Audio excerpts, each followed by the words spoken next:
O amor verdadeiro resiste ao tempo, mas algumas feridas, cara, nunca cicatrizam de verdade mesmo depois de décadas. Oi, meus queridos, aqui é a vovó Helena. Tenho 78 anos e hoje vou contar para vocês uma história que mudou minha vida para sempre.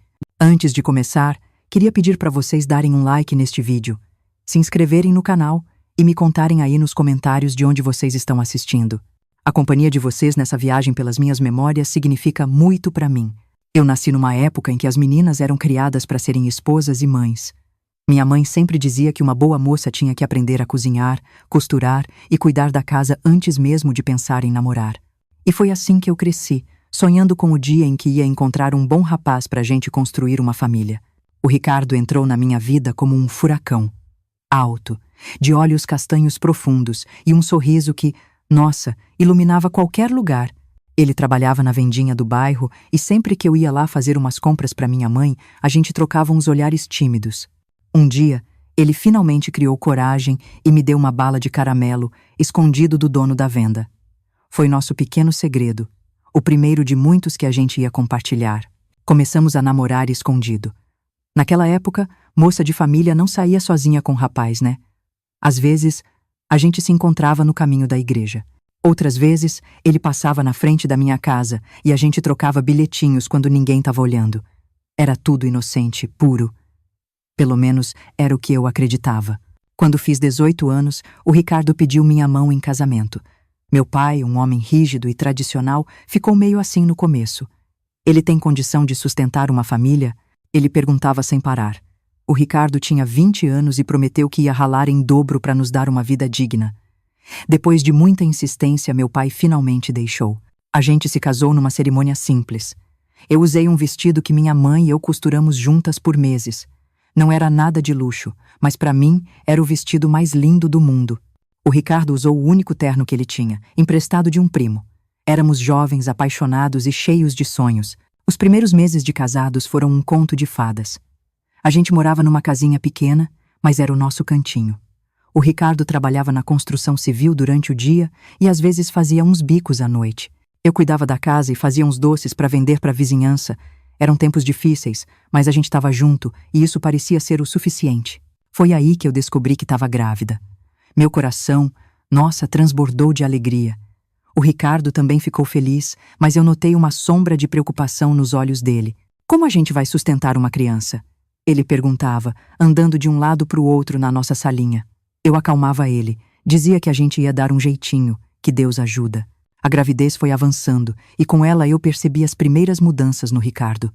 Ele começou a chegar mais tarde do trabalho, muitas vezes com cheiro de cachaça. Quando eu perguntava, ele ficava irritado, dizia que estava trabalhando duro para nos sustentar e que eu devia ser mais compreensiva. Eu engolia o choro e tentava entender. Afinal, ele estava sob muita pressão. O Lucas nasceu numa madrugada de chuva. Foi um parto difícil, daqueles que antigamente se fazia em casa, com parteira. O Ricardo não estava lá. Tinha saído para comemorar com os amigos a chegada do filho. Quando ele finalmente chegou, horas depois, mal conseguia ficar em pé de tão bêbado. A parteira olhou para ele com reprovação e eu, mesmo exausta e dolorida, senti uma pontada de decepção que tentei abafar com a alegria de ter meu filhinho nos braços. Os anos seguintes foram de adaptação.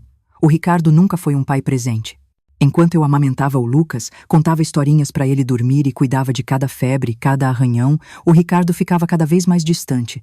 Quando estava em casa, mal interagia com o menino. Homem não sabe lidar com bebê, ele dizia. Como se isso justificasse a ausência emocional dele. O Lucas cresceu muito apegado a mim. Era como se a gente só tivesse um ao outro. O Ricardo estava ali, fisicamente presente, mas emocionalmente ausente. Ele sustentava a família, isso eu não posso negar. Mas faltava aquele carinho, aquela conexão que um filho precisa ter com o pai. Quando o Lucas tinha 12 anos, a gente finalmente conseguiu comprar nossa casa própria. Era modesta, mas significava segurança para nós. O Ricardo continuava trabalhando na construção civil, agora como mestre de obras, o que melhorou nossa situação financeira. Eu comecei a trabalhar como costureira em casa, fazendo ajustes e pequenos consertos para a vizinhança.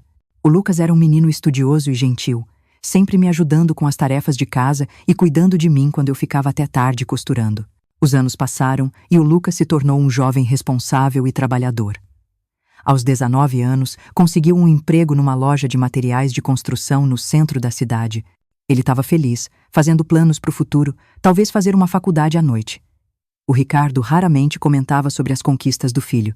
Quando o Lucas chegava empolgado para contar alguma coisa boa que tinha acontecido no trabalho, o Ricardo só balançava a cabeça, sem tirar os olhos do jornal.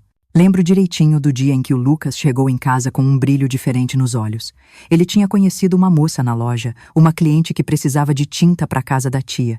Mãe, ela é tão bonita e tão gentil, ele me contou enquanto eu preparava o jantar. O nome dela é Isabela.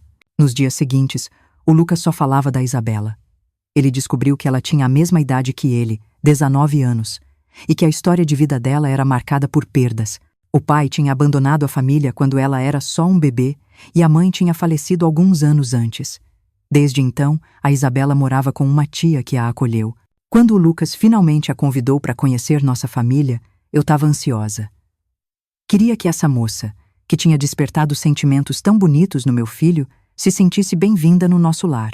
Preparei um almoço especial, arrumei a casa com o maior capricho e até coloquei flores frescas na mesa. A Isabela chegou pontualmente, trazendo um bolo que ela mesma tinha feito. Era uma jovem realmente encantadora, cabelos escuros, olhos expressivos e um sorriso tímido. Ela se vestia com simplicidade, mas tinha uma elegância natural nos gestos. Conversamos durante o almoço e ela contou um pouco mais sobre a vida dela. Fiquei comovida com a história dela e admirada com a força que demonstrava, apesar das dificuldades que enfrentou. O que me chamou a atenção, porém, foi a reação do Ricardo. Meu marido, geralmente tão desinteressado nas amizades e relacionamentos do Lucas, se mostrou surpreendentemente atencioso com a Isabela. Fez perguntas sobre a vida dela, ofereceu mais comida, até contou algumas histórias da juventude dele, coisas que raramente compartilhava até mesmo com a gente.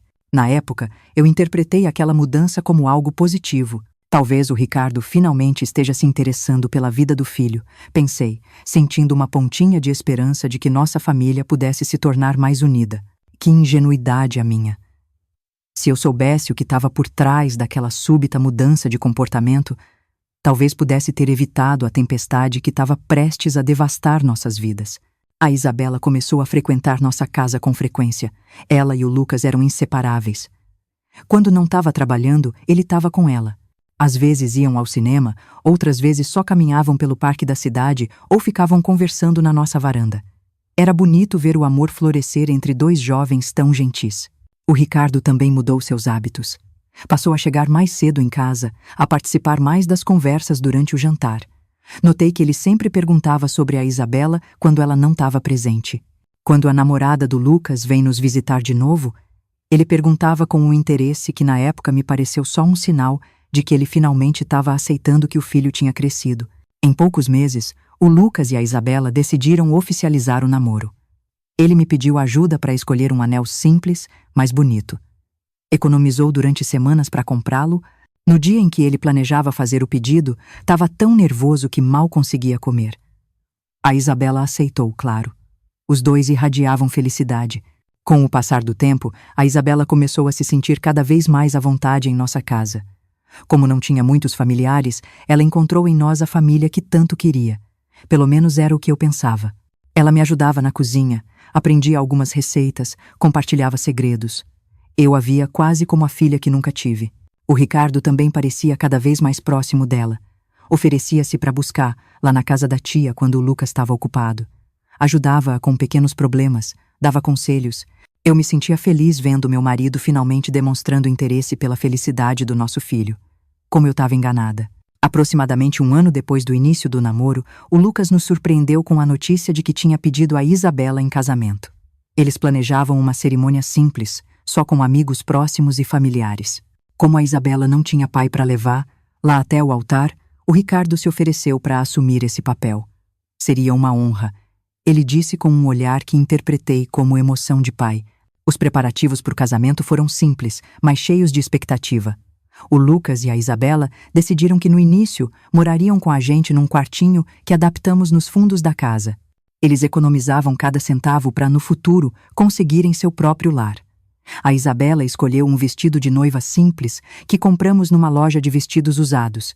Mesmo assim, ela parecia radiante quando o experimentou. "É perfeito, dona Helena", ela me disse com lágrimas nos olhos. Eu também chorei. emocionada por ver meu filho prestes a começar sua própria família com uma moça tão especial. Nunca imaginei que aquelas lágrimas de alegria se transformariam em lágrimas de dor profunda. Nunca imaginei que a família que a gente estava construindo estava prestes a desmoronar, como um castelo de areia atingido por uma onda impiedosa. Mas a vida tem dessas coisas, né? Quando a gente pensa que tá tudo indo bem, que finalmente encontramos a felicidade, o destino nos apresenta uma reviravolta que testa toda a nossa força, toda a nossa fé. E foi exatamente isso que aconteceu no dia que deveria ter sido um dos mais felizes na vida do meu filho. O dia do casamento amanheceu ensolarado, como se o céu não soubesse da tempestade que estava prestes a se formar em nossas vidas. Acordei cedo, animada e ansiosa ao mesmo tempo. Havia tanto para organizar. O salão da igreja da comunidade tinha sido decorado na noite anterior, com flores do campo que colhemos nos arredores da cidade. A grana era curta, mas queríamos que tudo ficasse bonito para o casal. Preparei um café da manhã especial para o Lucas. Meu filho mal tocou na comida, nervoso como estava. Seus olhos brilhavam de expectativa. Mãe, acha que vou ser um bom marido? Ele me perguntou enquanto ajustava a gravata emprestada de um amigo. Abracei-o forte e disse que ele seria o melhor marido que uma mulher poderia desejar, porque tinha um coração puro e honesto. Ah, se todos os homens fossem assim. O Ricardo tinha saído mais cedo, dizendo que precisava resolver alguns detalhes da festa. Achei estranho, já que tudo parecia estar encaminhado, mas não questionei. Meu marido nunca foi de ajudar muito com eventos familiares, então qualquer iniciativa da parte dele era bem-vinda. A cerimônia estava marcada para as 3 da tarde. Por volta do meio-dia, fui até a casa da tia da Isabela, onde ela estava se arrumando. Levei umas fitas para o cabelo e um pequeno buquê de flores silvestres para complementar o dela. Quando cheguei, a tia da Isabela me disse que ela não estava lá. O Ricardo passou aqui cedo e disse que ia levar lá para a igreja para verem alguns detalhes da decoração, explicou a senhora. Um calafrio percorreu minha espinha. Por que o Ricardo faria isso sem me avisar? Voltei para casa correndo, pensando que talvez os encontrasse lá. A casa estava vazia. Decidi então ir direto para a igreja, imaginando que poderiam estar resolvendo algo por lá. Quando cheguei, encontrei apenas o padre e algumas senhoras que ajudavam com os últimos arranjos. Ninguém tinha visto o Ricardo ou a Isabela. Um pressentimento estranho começou a tomar conta de mim. Tentei afastá-lo, dizendo a mim mesma que estava sendo boba, que provavelmente eles estavam resolvendo algum imprevisto de última hora, mas algo dentro de mim gritava que havia algo errado, muito errado. A igreja ficava ao lado da casa paroquial, um pequeno sobrado onde o padre morava. Nos fundos, havia uma sala usada para reuniões e catequese. Como a porta da igreja estava aberta, decidi verificar se eles estavam por ali, talvez resolvendo algum detalhe da cerimônia com o padre. Caminhei em silêncio pelo corredor lateral da igreja em direção à casa paroquial. A porta dos fundos estava entreaberta. Aproximei-me devagar, sem querer interromper caso estivessem em alguma conversa importante. Foi então que ouvi vozes baixas, sussurros, um riso abafado que reconheci imediatamente como sendo da Isabela. Meu coração começou a bater mais forte. Empurrei a porta suavemente, só o suficiente para enxergar o interior da sala. O que eu vi naquele momento ficará gravado na minha memória até o dia em que eu deixar este mundo. O Ricardo e a Isabela estavam abraçados no centro da sala. Não era um abraço de pai, não era um abraço de conforto ou de amizade, era um abraço de amantes. Ele a segurava pela cintura, seus rostos tão próximos que suas respirações se misturavam. As mãos dela percorriam as costas dele com uma intimidade que só poderia existir entre duas pessoas que já haviam compartilhado muito mais do que palavras. Fiquei paralisada, incapaz de me mover ou falar. Era como se o mundo tivesse parado, como se tudo ao meu redor tivesse desaparecido, restando apenas aquela cena que despedaçava meu coração em 1000 pedaços. Depois do casamento a gente dá um jeito, ouvi o Ricardo dizer, sua voz baixa e urgente. O Lucas nunca vai desconfiar. Continuaremos nos encontrando como temos feito até agora. Isabela concordou, seus olhos fixos nos dele. Tenho medo, ela sussurrou. E se alguém descobrir? E se a Helena perceber? O Ricardo sorriu. Aquele sorriso que um dia me fizera apaixonar. A Helena é ingênua demais. Ela nunca notou nada até agora. Por que notaria depois? Além disso, com você morando tão perto vai ser ainda mais fácil. Foi como se cada palavra fosse uma faca entrando no meu peito. A traição não era recente, não era um deslize de momento. Era algo planejado, cultivado ao longo do tempo, bem debaixo do meu nariz na minha própria casa. E o pior, pretendiam continuar mesmo após o casamento com meu filho. Não sei de onde tirei forças, mas empurrei a porta com toda a força que tinha. Ela bateu na parede com um estrondo que pareceu um trovão no meio do silêncio daquela sala. O Ricardo e a Isabela se separaram na hora, os rostos pálidos de susto. "Mãe!" exclamou a Isabela quase por reflexo.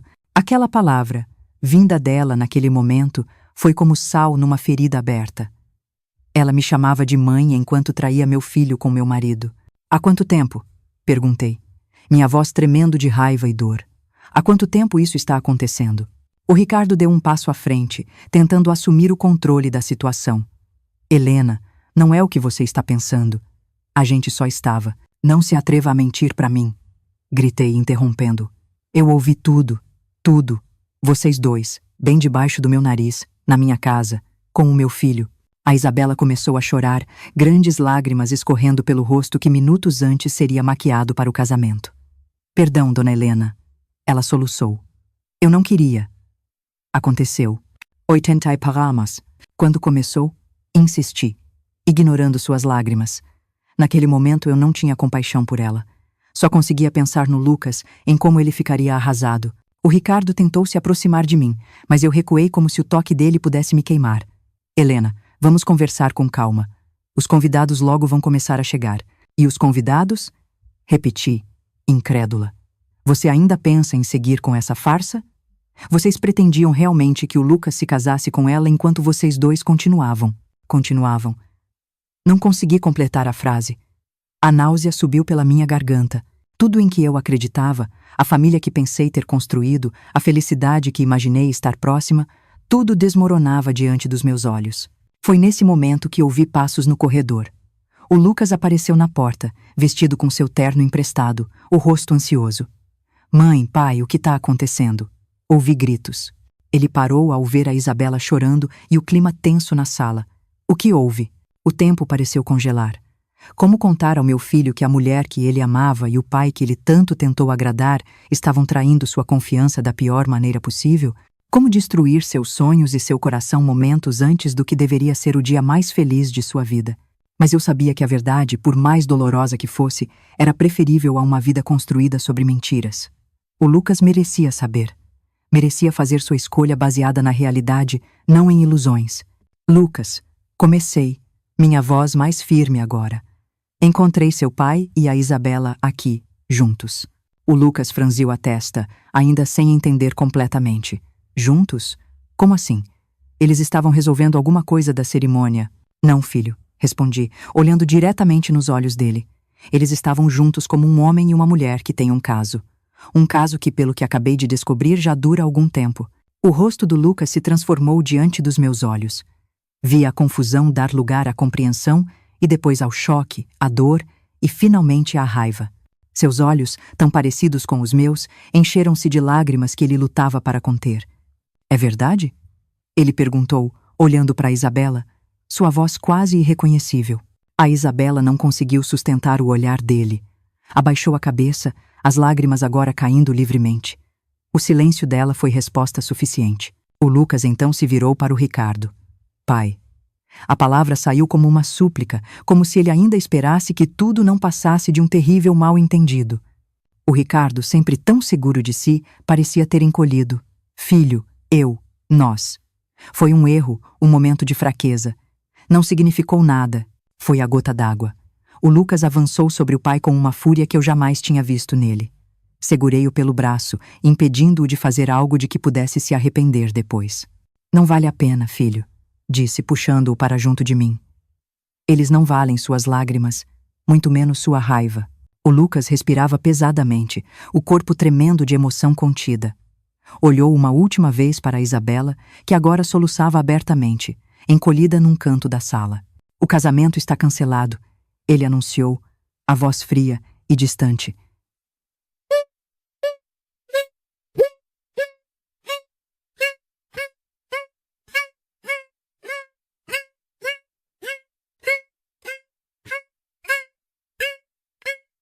Saímos da sala, deixando o Ricardo e a Isabela para trás. Lá fora, os primeiros convidados já começavam a chegar. Via a confusão em seus rostos ao nos verem, o noivo e sua mãe saindo apressados da igreja, ambos visivelmente abalados. Uma das minhas amigas mais próximas, a Dolores, aproximou-se preocupada. Helena, o que aconteceu? Onde está a noiva? Respirei fundo, buscando forças para o que precisava ser feito. Não vai ter casamento hoje, anunciei, tentando manter a voz firme. Peço desculpas a todos que vieram, mas as circunstâncias não permitem que esta união aconteça. Os murmúrios começaram imediatamente. Vi a curiosidade, a preocupação e, em alguns rostos, até mesmo um prazer malicioso por estarem presenciando um escândalo. Cidades pequenas têm disso. Segredos raramente permanecem segredos por muito tempo. O Lucas permaneceu ao meu lado, ereto e digno, apesar da dor evidente em seu rosto. Naquele momento senti um orgulho imenso dele. Meu filho, meu menino, enfrentando a pior traição possível com uma força que eu não sabia que ele possuía. Voltamos para casa em silêncio. Não havia palavras que pudessem aliviar a dor que sentíamos. Era como se um furacão tivesse passado por nossas vidas, deixando apenas destroços para trás. Naquela noite, o Lucas se trancou em seu quarto. Através da porta, ouvi seus soluços abafados. Meu coração de mãe sangrava por ele. Mas eu sabia que essa era uma dor que ele precisava processar sozinho, à sua maneira. O Ricardo não voltou para casa. Soube depois que ele passou a noite na casa de um amigo. A Isabela, por sua vez, desapareceu. Sua tia, profundamente envergonhada com o comportamento da sobrinha, contou-me dias depois que ela havia partido para a capital, onde tinha uma prima distante. Os dias que se seguiram foram um pesadelo. A notícia do escândalo se espalhou pela cidade como fogo em palha seca. Para onde quer que fôssemos, o Lucas e eu sentíamos os olhares, ouvíamos os cochichos. A vergonha e a humilhação eram quase tão dolorosas quanto a própria traição. O Ricardo tentou voltar para casa uma semana depois. Encontrou suas roupas e pertences na varanda dentro de malas velhas. Tentou conversar comigo, implorou por perdão. Jurou que tinha sido apenas um deslize. Fechei a porta na cara dele, o coração endurecido pela dor e pela raiva. Foi então que o Lucas e eu tomamos uma decisão que mudaria completamente o rumo de nossas vidas.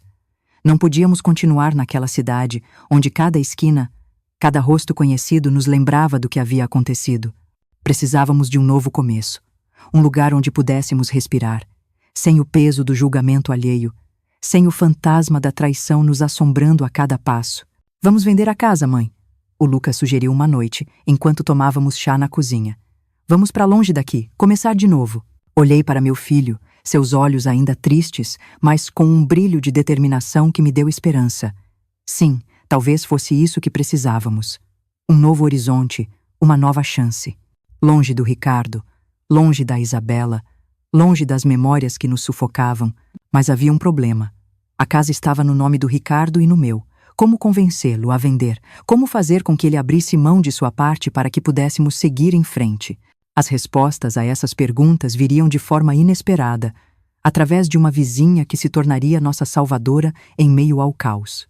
Na manhã seguinte à nossa decisão, bati na porta da Clarice, nossa vizinha. Ela era advogada, uma das poucas mulheres na profissão naquela época. Muitos a consideravam excêntrica por ter escolhido os estudos em vez do casamento, mas eu sempre admirei sua independência e força. A Clarice me recebeu com um abraço silencioso. As notícias já haviam chegado aos seus ouvidos, como chegaram a todos na cidade. Mas, diferente dos olhares de curiosidade maldosa que recebíamos nas ruas, seus olhos mostravam apenas compaixão. Preciso da sua ajuda, Clarice disse, sentando-me à mesa de sua cozinha impecavelmente arrumada. Quero vender a casa e recomeçar com o Lucas em outro lugar. Mas o Ricardo, ela ergueu a mão, interrompendo-me gentilmente. Já imaginava que você viria. Estive estudando o caso desde que soube do ocorrido. Seu pragmatismo foi como um bálsamo para minha alma ferida. A casa está no nome dos dois, o que complica as coisas, mas há um caminho. Nos dias que se seguiram, a Clarice trabalhou incansavelmente em nosso caso. Descobriu que o Ricardo havia contraído dívidas consideráveis nos últimos meses, apostas, empréstimos de agiotas, coisas que ele mantinha escondidas de mim. Podemos usar isso como alavanca, explicou a Clarice com um brilho determinado nos olhos. Ele precisa de dinheiro, e rápido.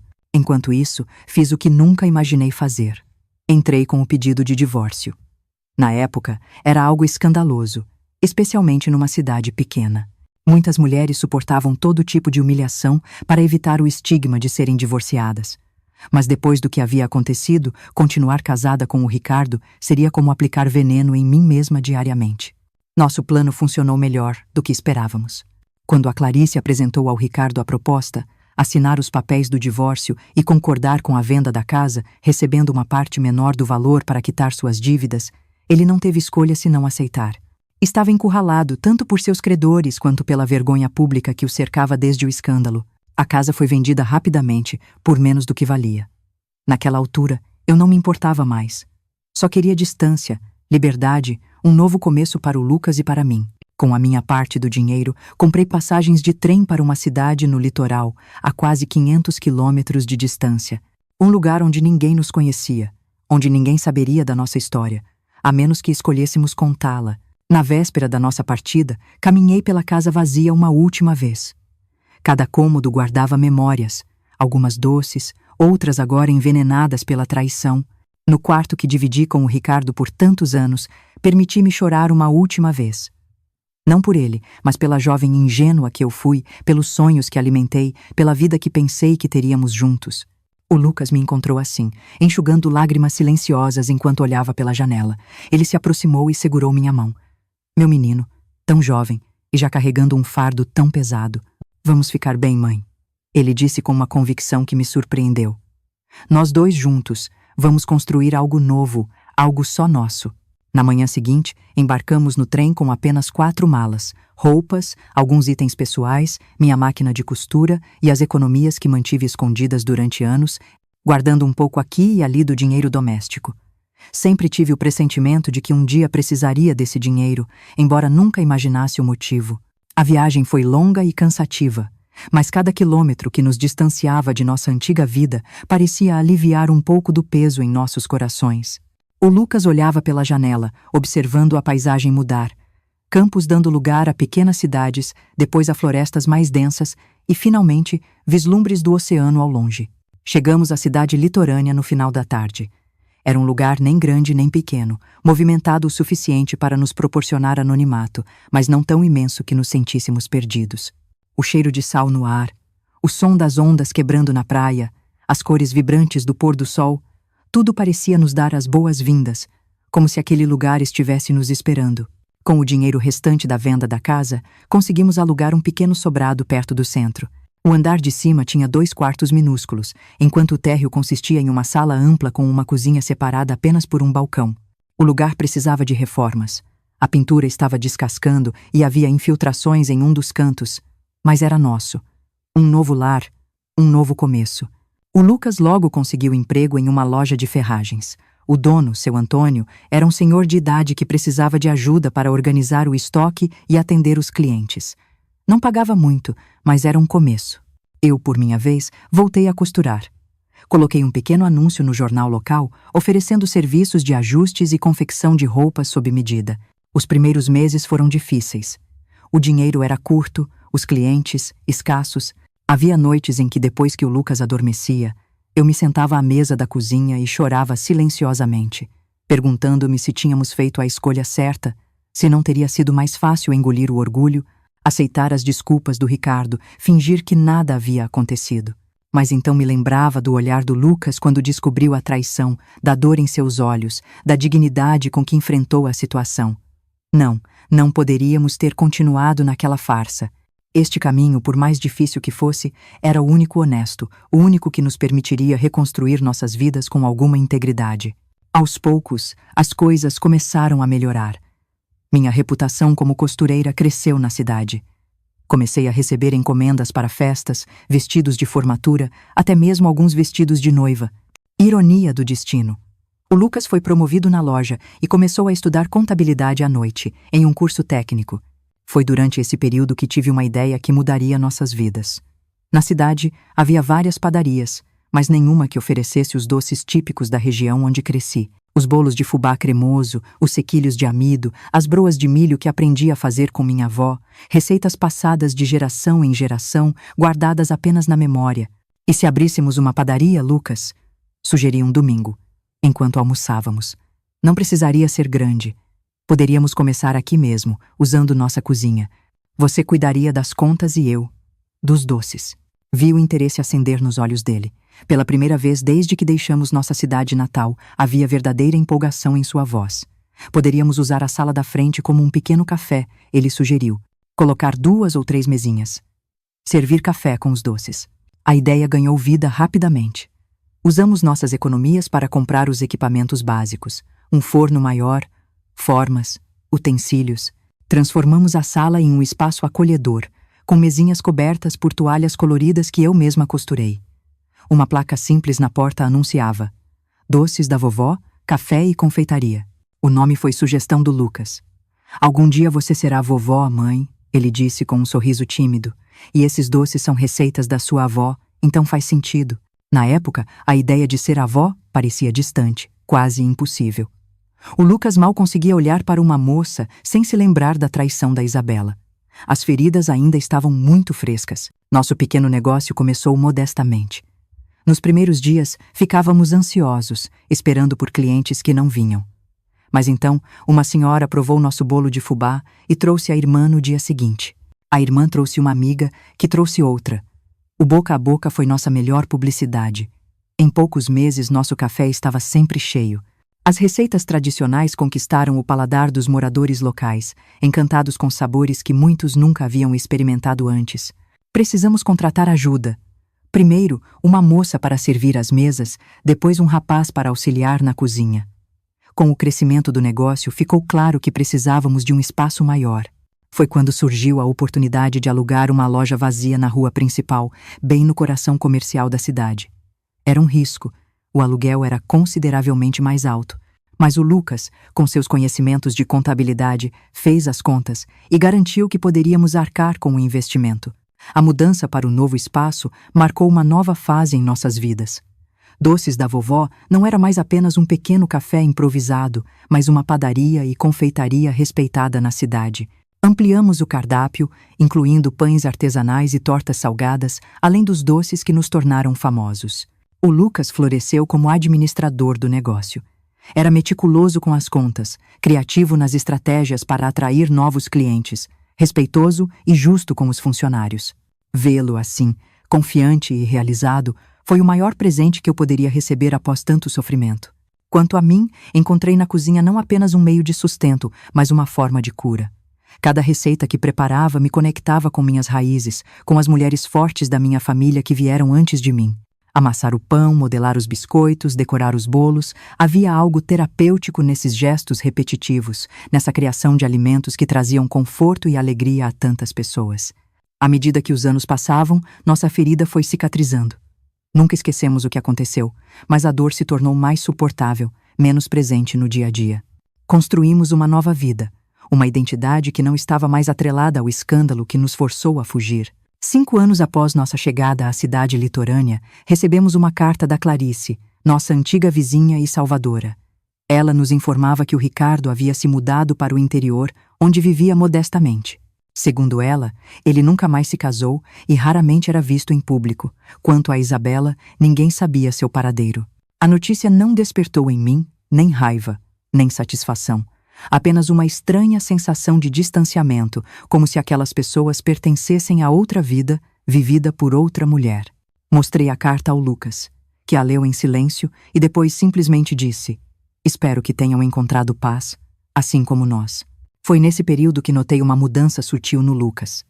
Ele começou a sorrir mais, a ficar até mais tarde na padaria, conversando com os clientes, a participar de eventos sociais da cidade. E havia uma cliente em particular que parecia sempre encontrar desculpas para visitar nossa loja quase diariamente. Seu nome era Sofia, filha de um professor da escola local. Era uma moça discreta, de fala mansa e olhos observadores. Sempre pedia o mesmo: uma fatia de bolo de cenoura com um cafezinho, e sentava-se perto do balcão, onde podia trocar algumas palavras com o Lucas enquanto ele trabalhava. No início, fiquei apreensiva. A última coisa que queria era ver meu filho ferido novamente. Mas, à medida que observava as interações entre os dois, o respeito mútuo, a timidez encantadora, o brilho genuíno nos olhos de ambos, meu coração se acalmou. A Sofia não era a Isabela, e o Lucas, embora ainda carregasse cicatrizes, não era mais o jovem ingênuo e confiante demais. Certa tarde, o Lucas me procurou na cozinha da padaria, enquanto eu finalizava uma fornada de broas. Seu rosto estava sério, determinado. Mãe, ele começou, a voz ligeiramente trêmula. Convidei a Sofia para jantar em casa no domingo. Quero que você a conheça melhor. Limpei as mãos na toalha presa à cintura e olhei para meu filho. Agora, um homem de quase 30 anos, com fios grisalhos prematuros nas têmporas, testemunhas silenciosas do sofrimento que havia suportado. Ela é especial para você, não é? Perguntei, embora já soubesse a resposta. O Lucas concordou, um sorriso tímido surgindo em seus lábios. Acho que estou me apaixonando, mãe, e tenho medo. Abracei-o forte, meu coração transbordando de amor e esperança. O medo é natural, filho. Faz parte de amar. Mas não deixe que o passado roube seu futuro. Aquele jantar de domingo marcaria o início de um novo capítulo em nossas vidas, trazendo uma luz que pensamos ter perdido para sempre. O domingo do jantar chegou e eu me peguei nervosa como uma adolescente. Passei o dia inteiro na cozinha, preparando os pratos que sabia serem os favoritos do Lucas. Frango assado com batatas, arroz com pequenos pedaços de legumes coloridos e, para a sobremesa, pudim de leite com calda de caramelo brilhante. Queria que tudo estivesse perfeito, não apenas para impressionar a Sofia, mas para criar um ambiente acolhedor onde o Lucas pudesse se sentir seguro para abrir novamente seu coração. Nossa casa agora era diferente da primeira que alugamos ao chegar à cidade. Com o sucesso da padaria, conseguimos comprar uma residência modesta, mas confortável, a poucas quadras do mar. Era uma construção de 2 andares, pintada de azul claro, com uma varanda que circundava toda a frente, onde gostávamos de sentar nas noites de verão para sentir a brisa marinha. No pequeno jardim, cultivei rosas e gerânios, trazendo cor e vida ao espaço que era só nosso, conquistado com trabalho duro e perseverança. Às 6 em ponto, a campainha tocou. O Lucas, que estivera inquieto a tarde toda, ajeitando almofadas e verificando se os copos estavam bem polidos, correu para atender. Da cozinha, ouvi um murmúrio de vozes, uma risada suave que imaginei ser da Sofia, e então passos se aproximando. Mãe, o Lucas chamou, entrando na cozinha com a Sofia ao seu lado. Esta é a Sofia. Virei-me, enxugando as mãos no avental, e finalmente pude observá-la, com calma. Era uma jovem de estatura mediana, cabelos castanhos presos em um coque simples, olhos amendoados e expressivos. Vestia-se com simplicidade elegante. Uma saia azul marinho na altura dos joelhos, uma blusa branca de mangas 3/4, um único colar de pérolas que descobri depois ter sido de sua avó. Mas o que mais me chamou a atenção foi seu olhar direto, sincero, sem artifícios. É um prazer finalmente conhecer. Lá formalmente, Dona Helena, ela disse, estendendo a mão. Sua voz era melodiosa, com um leve sotaque que denunciava suas origens no interior. O Lucas fala tanto da senhora que sinto que já a conheço há anos. Ignorei sua mão estendida e a abracei.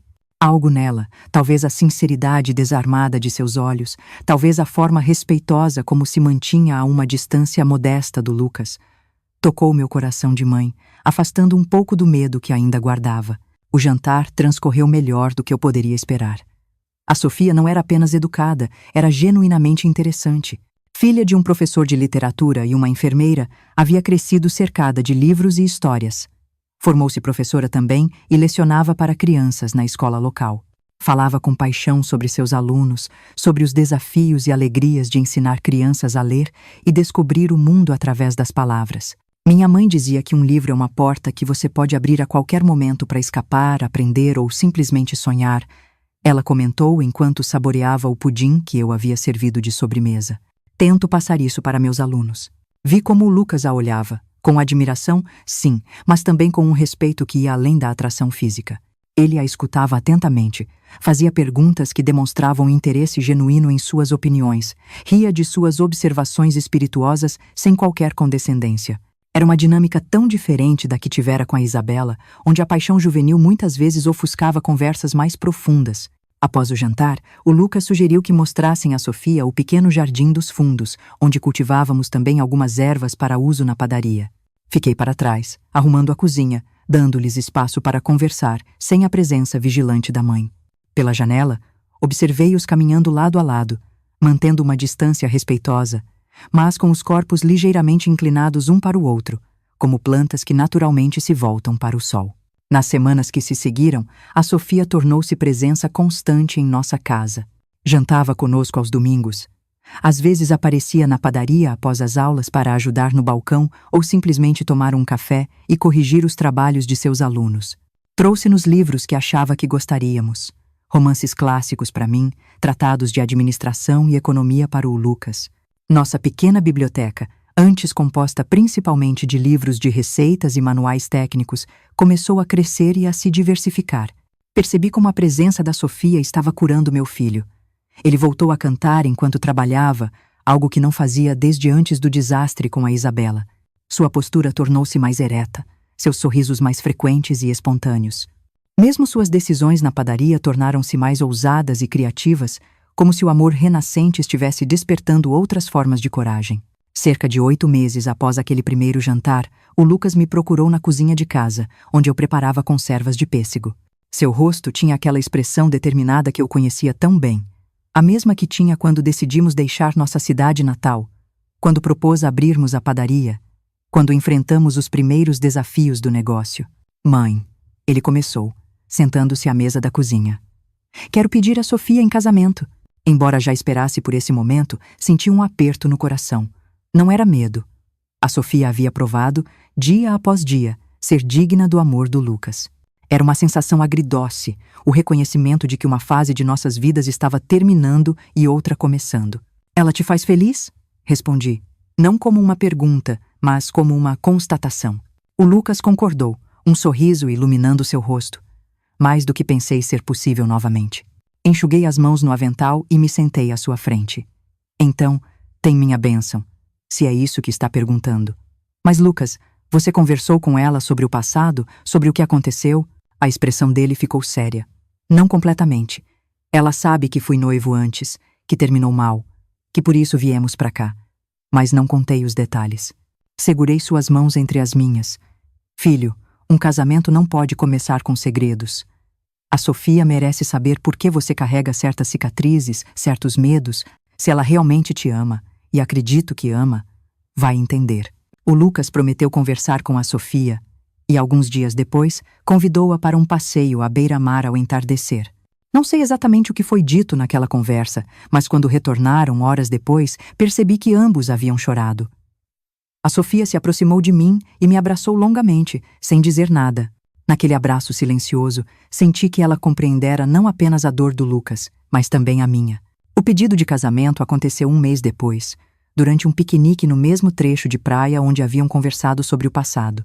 Desta vez, não houve grandes preparativos nem anúncios pomposos. Foi simples, íntimo e verdadeiro, como o amor que haviam construído. Diferente do que acontecera com a Isabela, conhecemos a família da Sofia muito antes do noivado. Seus pais, Antônio e Marta, eram pessoas simples e cordiais. Antônio, com seus óculos de aros grossos e maneira pausada de falar, lembrava-me um pouco de meu próprio pai. Marta, energética e prática, conquistou-me ao oferecer ajuda na padaria durante uma semana particularmente movimentada, quando uma de nossas funcionárias adoeceu. O casamento foi marcado para a primavera seguinte. Desta vez, não sentia a ansiedade frenética que acompanhara os preparativos do casamento abortado do Lucas e da Isabela. Havia uma tranquilidade neste processo, uma confiança serena de que estávamos todos caminhando na direção certa. A cerimônia aconteceu na pequena capela perto do mar, com a presença apenas de amigos próximos e familiares. A Sofia estava radiante em um vestido simples de cetim marfim, com pequenas pérolas bordadas no corpete. Eu mesma ajudei nos ajustes finais. O Lucas, elegante em seu terno azul escuro, tinha nos olhos uma mistura de felicidade e reverência quando a viu caminhar pelo corredor ao lado do pai. Observando-os trocar votos, lágrimas silenciosas escorriam pelo meu rosto. Não eram lágrimas de tristeza ou preocupação, mas de profunda gratidão. Depois de tanta dor, depois de tanta luta, meu filho havia encontrado seu caminho de volta à felicidade. E eu, que tantas vezes duvidei que dias melhores viriam, estava ali para testemunhar este milagre. O Lucas e a Sofia decidiram morar no segundo andar de nossa casa, que adaptamos para dar-lhes privacidade. É uma solução temporária, explicaram, enquanto economizamos para comprar nossa própria casa. Mas secretamente acredito que ambos queriam me manter por perto, sabendo o quanto a solidão poderia ser pesada para mim após tantos anos tendo apenas o Lucas como companhia constante. A vida assumiu um novo ritmo com a presença da Sofia em nossa casa. As manhãs começavam mais cedo, com o som de suas passadas leves enquanto se preparava para ir à escola. As noites eram preenchidas com conversas à mesa de jantar, discussões sobre livros, planos para o futuro da padaria, que agora a Sofia ajudava a administrar durante suas férias escolares. Foi durante uma dessas conversas noturnas, quase um ano após o casamento, que a Sofia fez um anúncio que mudaria nossas vidas mais uma vez. "Temos uma notícia", ela disse, segurando a mão do Lucas com um sorriso que parecia iluminar toda a sala. "Vamos ter um bebê." O mundo pareceu parar por um instante. Um bebê. Meu filho seria pai, eu seria avó. A vida, em sua generosidade inesperada, estava nos oferecendo um novo começo, uma continuação de nossa história que havia sido interrompida de forma tão dolorosa anos atrás. Abracei-os, incapaz de conter as lágrimas de alegria. Naquele momento senti como se um círculo estivesse se fechando. A dor não havia desaparecido completamente. Algumas feridas nunca cicatrizam totalmente, mas agora estava coberta por camadas e mais camadas de novas experiências, novos amores, novas esperanças. A gravidez da Sofia transcorreu sem complicações. A barriga crescia redonda e firme enquanto ela continuava a lecionar até o 7º mês. O Lucas, que sempre fora atencioso, tornou-se quase obsessivamente protetor, verificando se ela comia adequadamente, insistindo para que descansasse mais, lendo todos os livros sobre gravidez e parto que conseguia encontrar. Eu entendia sua ansiedade. Depois de perder tanto, o medo de perder novamente torna-se um companheiro constante. Nas noites em que o encontrava acordado, olhando pela janela com expressão preocupada, eu me sentava ao seu lado em silêncio, apenas oferecendo minha presença como garantia de que, acontecesse o que acontecesse, ele não estaria sozinho. No outono nasceu a Júlia, nossa pequena joia, com olhos escuros como os do Lucas e o queixo determinado da Sofia. Quando a segurei nos braços pela primeira vez, senti um amor tão imenso que mal cabia em meu peito. Era um amor diferente do que sentia pelo Lucas. Não maior, nem menor, apenas diferente. Como se meu coração tivesse descoberto um novo compartimento, um espaço que estivera lá o tempo todo, apenas esperando para ser preenchido. Com a chegada da Júlia, nossa rotina mudou novamente. A padaria continuava a prosperar, agora com a adição de uma pequena seção dedicada a alimentos para crianças, biscoitos em formato de animais, pães integrais decorados com rostinhos, bolos em miniatura para festas infantis. O Lucas desenvolveu essas receitas pensando na filha, embora ela ainda fosse pequena demais para apreciá-las. Nos primeiros meses, a Sofia ficou em casa com o bebê, enquanto eu dividia meu tempo entre ajudar na padaria e auxiliar com minha netinha. Ver meu filho como pai, paciente, amoroso, presente, cicatrizava antigas feridas em meu coração. Ele havia quebrado o ciclo de ausência paterna que marcara sua própria infância. Foi nesse período de felicidade renovada que o passado veio bater à nossa porta na forma de uma carta com o carimbo de nossa antiga cidade. A carta chegou numa manhã de primavera, quando as buganvílias que plantei no jardim estavam em plena floração, tingindo nossa casa com tons de rosa e roxo. Eu estava na varanda, ninando a Júlia em meus braços, enquanto a Sofia preparava o almoço e o Lucas estava na padaria. O carteiro, que já nos conhecia bem, acenou de longe antes de depositar a correspondência na caixa. Entre as contas habituais e um catálogo de equipamentos para a padaria, havia um envelope amarelado, com uma caligrafia trêmula que não reconheci de imediato. O carimbo do correio mostrava o nome da nossa antiga cidade, aquele lugar que havíamos deixado para trás há quase uma década. Com o coração acelerado, guardei a carta no bolso do avental. Não queria abri-la na frente da Sofia, não antes de descobrir seu conteúdo. Poderia ser da Clarice, nossa antiga vizinha, que ocasionalmente nos escrevia com novidades, mas algo me dizia que não era ela. Somente à noite, quando todos dormiam, retirei a carta do bolso e sentei-me à mesa da cozinha, sob a luz suave do abajur. Com dedos levemente trêmulos, abri o envelope. A folha de papel que dele retirei estava amarelada nas bordas, como se tivesse sido escrita há muito tempo e guardada antes de ser enviada. Querida Helena, começava a carta. Reconheci imediatamente a caligrafia, agora mais frágil e irregular, mas inconfundível. Era do Ricardo. Meu ex-marido, o homem que havia destroçado nossa família, estava tentando se comunicar conosco depois de todos esses anos. Por um instante, quase cedi ao impulso de rasgar a carta sem ler o restante. Que direito ele tinha de entrar novamente em nossas vidas, mesmo que apenas através de palavras escritas? Havíamos reconstruído tudo do zero, sem sua ajuda, sem sua presença. Mas algo, talvez curiosidade, talvez um resquício de compaixão que nem eu mesma sabia ainda possuir, me fez continuar lendo. Não sei se esta carta chegará às suas mãos, ou se, ao reconhecer minha letra, você a destruirá sem ler. Não poderia culpá-la se o fizesse.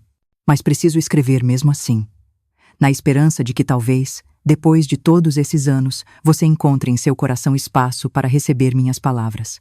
Continuei lendo, meus olhos percorrendo as linhas escritas com caligrafia vacilante. O Ricardo contava que havia sofrido um ataque cardíaco grave no ano anterior. Os médicos dizem que foi um aviso que o próximo pode ser fatal, escrevia. Diante da possibilidade da morte, muitas coisas se tornaram claras para mim. Ele escrevia sobre sua vida após nosso divórcio, como havia se mudado para uma cidade ainda menor, onde ninguém o conhecia. Como vivia modestamente dos rendimentos de uma pequena oficina mecânica que abriu. Como nunca mais se casou ou teve outro relacionamento sério. Não por falta de oportunidade, ele explicava, mas porque cada vez que me aproximava de alguém, era lembrado do mal que causei a você e ao Lucas. A carta prosseguia com um pedido de perdão. Não um perdão fácil, embrulhado em desculpas vazias, mas um reconhecimento sincero do sofrimento que havia causado. Não espero que vocês me perdoem, escrevia. Sei que o que fiz é imperdoável.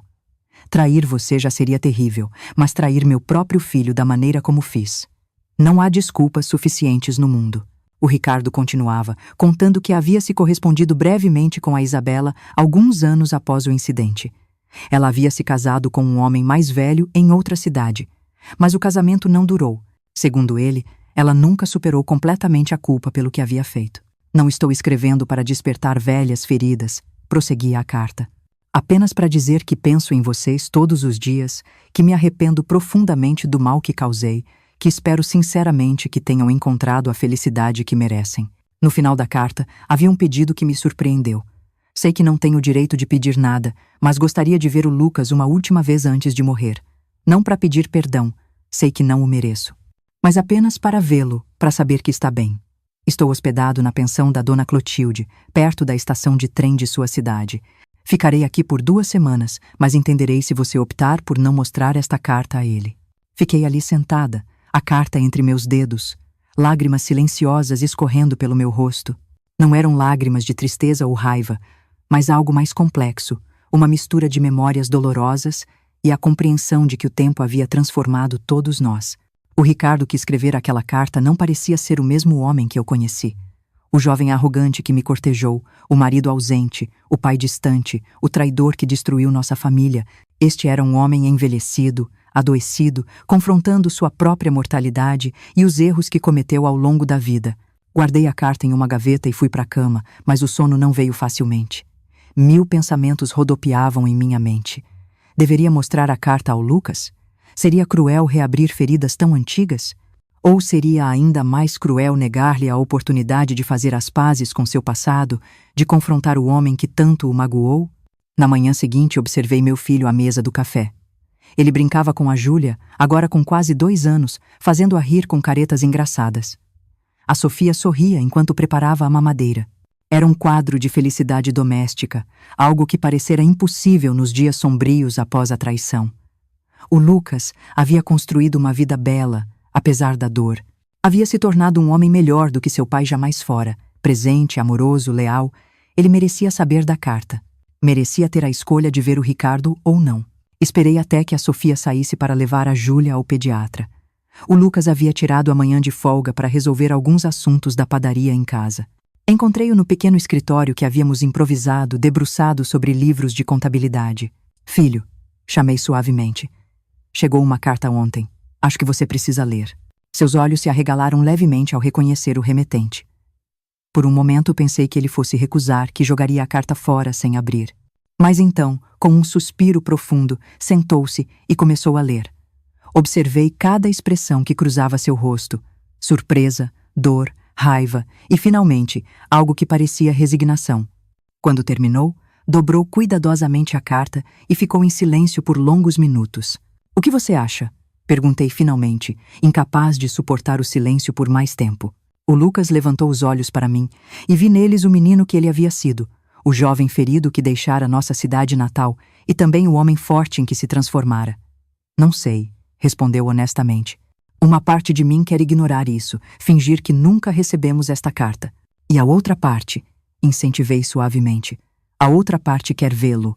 Não pelo perdão, não sei se algum dia conseguirei perdoá-lo completamente, mas para entender, para fechar este capítulo de uma vez por todas. Assenti, compreendendo perfeitamente o conflito que ele sentia.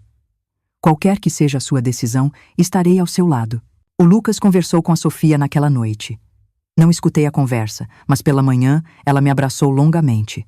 Vou com ele, disse simplesmente. Ele não deveria enfrentar isso sozinho.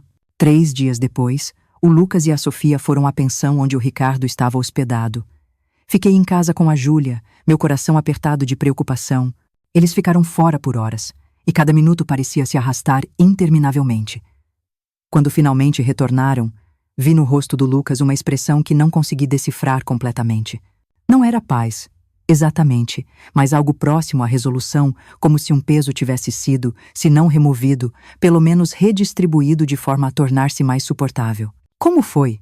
Perguntei depois que a Sofia pegou a Júlia para colocá-la para dormir, dando-nos privacidade. O Lucas sentou-se pesadamente no sofá. Ele está velho, mãe. Muito velho e doente. Mal o reconheci. Passou a mão pelos cabelos, um gesto que fazia desde criança quando estava perturbado. Conversamos por muito tempo. Ele pediu perdão, contou sobre sua vida desde que nos separamos. Foi estranho. Você o perdoou? Perguntei, sentando-me ao seu lado. O Lucas refletiu por um momento.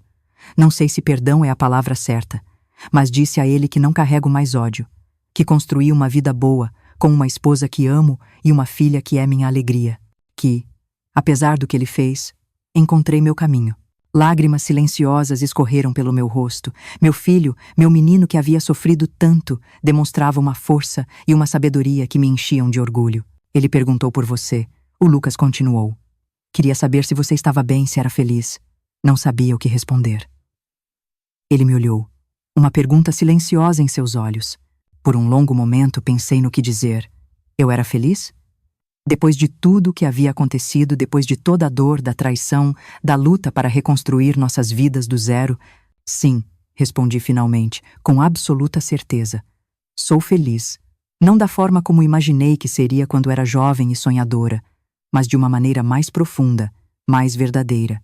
Tenho você, tenho a Sofia, tenho a Júlia, tenho nossa padaria, que construímos com nossas próprias mãos, tenho amigos, tenho propósito. O que mais eu poderia pedir? O Lucas sorriu, aquele sorriso que sempre iluminava meu coração desde que era um bebê. Foi o que eu disse a ele. Que você encontrou sua própria forma de felicidade, sem precisar dele. O Ricardo faleceu 2 semanas depois, ainda hospedado na pensão. Um segundo ataque cardíaco, mais severo que o primeiro, levou-o durante a noite. O Lucas recebeu a notícia através de um telegrama enviado pelo dono da pensão, que encontrou nosso endereço entre os pertences do Ricardo. Não fomos ao enterro. Em vez disso, no dia em que soubemos de sua morte, acendemos uma vela na pequena capela perto de nossa casa. Não era exatamente luto o que sentíamos, mas um reconhecimento silencioso de que, apesar de tudo, o Ricardo havia sido parte de nossas vidas, para o bem e para o mal. Nos anos que se seguiram, nossa família continuou a crescer. 2 anos após a Júlia, nasceu o Miguel, um menino de bochechas rechonchudas e o mesmo queixo determinado da irmã. E 5 anos depois, para a surpresa de todos, veio a Clara, completando nosso pequeno clã. A padaria prosperou além de nossas expectativas iniciais. Abrimos uma segunda unidade no centro da cidade, especializada em pães artesanais e tortas para eventos.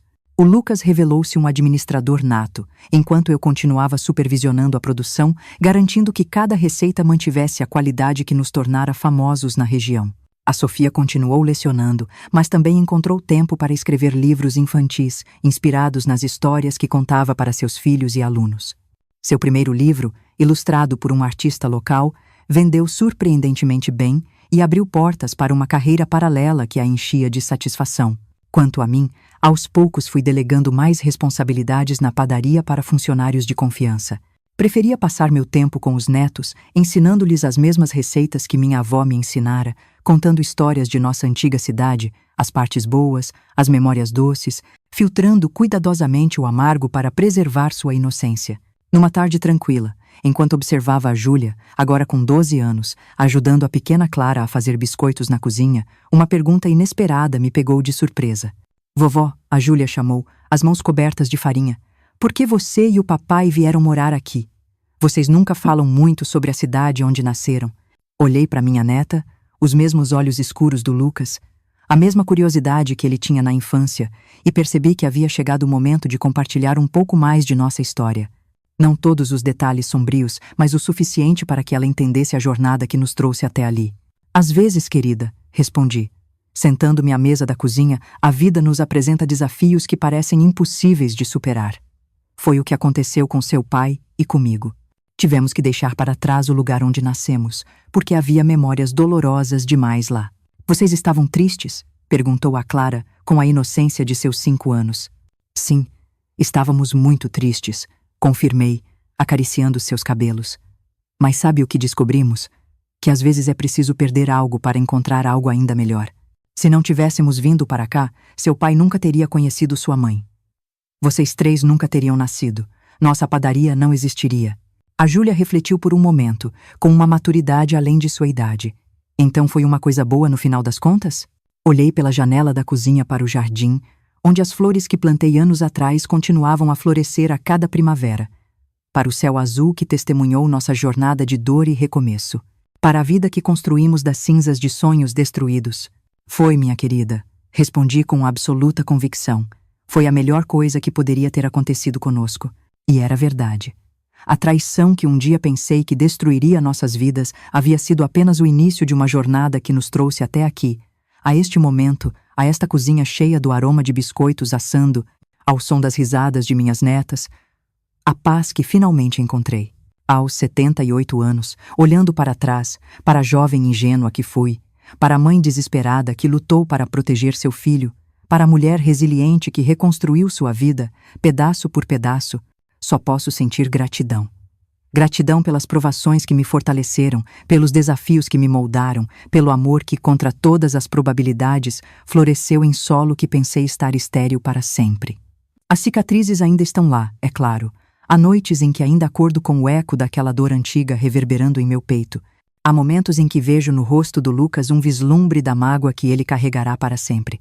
Mas aprendemos a conviver com essas cicatrizes, a integrá-las à tapeçaria de nossas vidas, reconhecendo que foram elas que nos tornaram quem somos hoje.